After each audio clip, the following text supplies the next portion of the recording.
नमस्कार, आदाब। मैं अली रजा आबिदी और आप देख रहे हैं सिटीजन सारांश। कल हमने उम्मीद पोर्टल को लेकर जो खबर की थी उसमें हमने अंत में कहा था उम्मीद का आज आखिरी दिन और विवादों का पहला दिन। आज हम उसी बात को आगे बढ़ाते हैं, यहीं से इस खबर की शुरुआत करते हैं।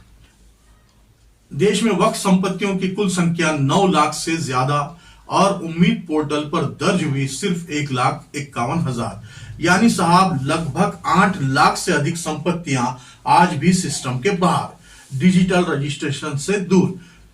और ये कहानी सिर्फ कमी की नहीं है, बल्कि एक ऐसे पोर्टल की है जो जितनी उम्मीद का नाम लिए बैठा है उतनी ही निराशा का कारण बन गया है।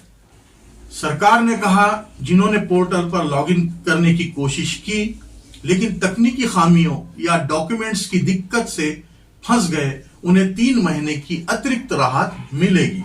लेकिन जिन्होंने नहीं किया उन्हें अब सीधा ट्रिब्यूनल का रास्ता पकड़ना होगा। यानी लाखों लोगों के लिए अगला पड़ाव कोर्ट कचहरी, फाइलें और सालों की लड़ाई।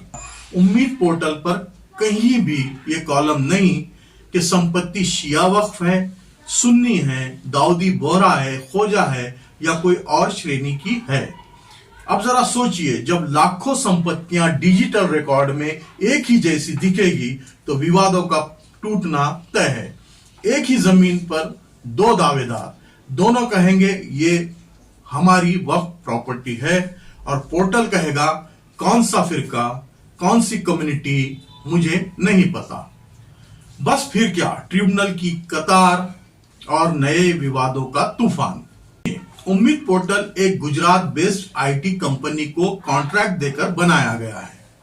कॉन्ट्रैक्ट की कीमत कई करोड़ रुपए, लेकिन नतीजा login error, OTP fail, document upload ना होना, सर्वर क्रैश, डैशबोर्ड फ्रीज, बार बार 500, 504 एरर और यूजर्स की चिंता का ना कोई समाधान।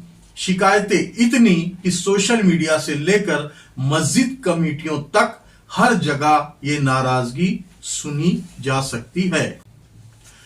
पोर्टल बनाने वाली कंपनी को भुगतान पूरा, क्रेडिट पूरा, कॉन्ट्रैक्ट पूरा और जनता को मिला एरर, गड़बड़ी और नए विवादों की शुरुआत। सरकार ने कल साफ कहा राहत सिर्फ उन्हें मिलेगी जिन्होंने कोशिश की, यानी जिन्होंने पोर्टल खोला, लॉगिन किया, एरर का सामना किया, वे राहत पाएंगे। लेकिन जिन्होंने पोर्टल का यूजर नेम पासवर्ड तक नहीं बनाया, उनकी सारी फाइलें ट्रिब्यूनल जाएगी। अब आप खुद सोचिए, 8 लाख से अधिक वक्फ संपत्तियां और अब करोड़ों रुपए के कानूनी विवाद। एक तरफ 9 लाख से भी ज्यादा वक्फ संपत्तियां, दूसरी तरफ डिजिटल इंडिया का एक नया पोर्टल और बीच में फंसी वो जनता जिसे सिस्टम उम्मीद दिखाकर फिर से अदालतों की राह पर भेज चुका है। उम्मीद पोर्टल, नाम उम्मीद और काम परेशानी। बहुत बहुत शुक्रिया, बहुत बहुत शुक्रिया।